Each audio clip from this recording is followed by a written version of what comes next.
quero fazer um vídeo sobre ele. E depois que eu li, eu nunca mais falei sobre ele na internet, olha que loucura. Porque nós temos aqui no Soldador Subaquático a história do Jack, né? Jack era um soldador de uma petrolífera. Então você sabe que uma petrolífera, né, ela fica no oceano, né, aquela vastidão azul, e ele trabalha praticamente sozinho no fundo desse oceano, soldando ali a plataforma, né, fazendo o que pedem para ele. E Jack é muito silencioso, Jack é muito reflexivo. E o que Jeff Lemire, que é o autor, nos traz é esse silêncio do oceano, principalmente, né? O peso, né? Ou seja, a gravidade, a pressão daquela água não é nada perto da pressão psicológica que sofre ali o nosso protagonista. Quando a gente começa a entender por que Jeff tá assim, por que o Jack tá assim, a gente começa a trocar. Aí começa a empatia. Porque essa aqui fala muito sobre paternidade. Jack agora é pai.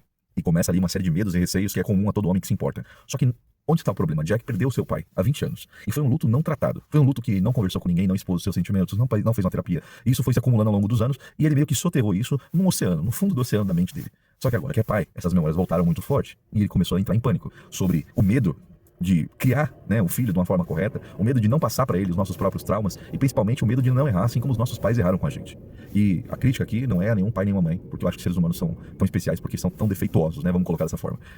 Defeituoso no sentido de não somos seres perfeitos. Independente da atuação como pai, como mãe, sempre fica algum erro. Então nosso trabalho como pai, nosso trabalho como mãe, é errar menos. Errar vai errar. Em algum sentido vai ter algo que vai impactar o teu filho, talvez de forma menos, talvez de uma forma maior, a gente não sabe como que ele vai lidar com isso. Mas aqui o Jeff ele coloca esse luto não tratado, né, e essas ausências do próprio pai, mesmo em vida.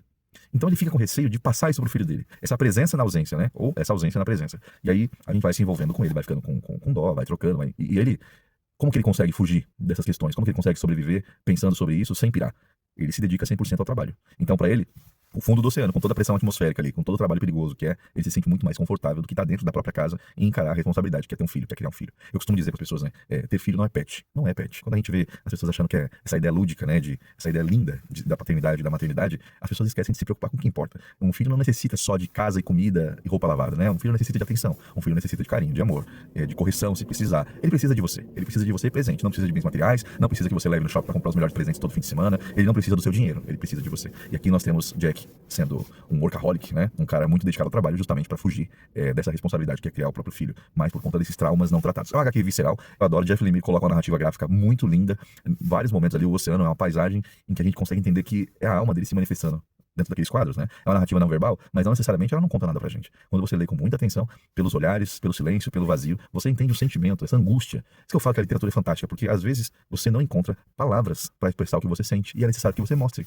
A arte serve para isso, tá bom? Jeff Lemire escreveu essa HQ, foi uma HQ que fez muito sucesso, principalmente porque a maioria dos quadrinhos, né, da indústria, eles são voltados para super-heróis inalcançáveis, semideuses, pessoas com superpoderes, e aqui a gente vê o ser humano alquebrado, o ser humano que precisa se juntar os cacos para conseguir superar as próprias dores. Aí acho que é isso que faz a gente tão especial, né? Essa troca de experiências e essa empatia que a gente consegue criar a partir de uma obra.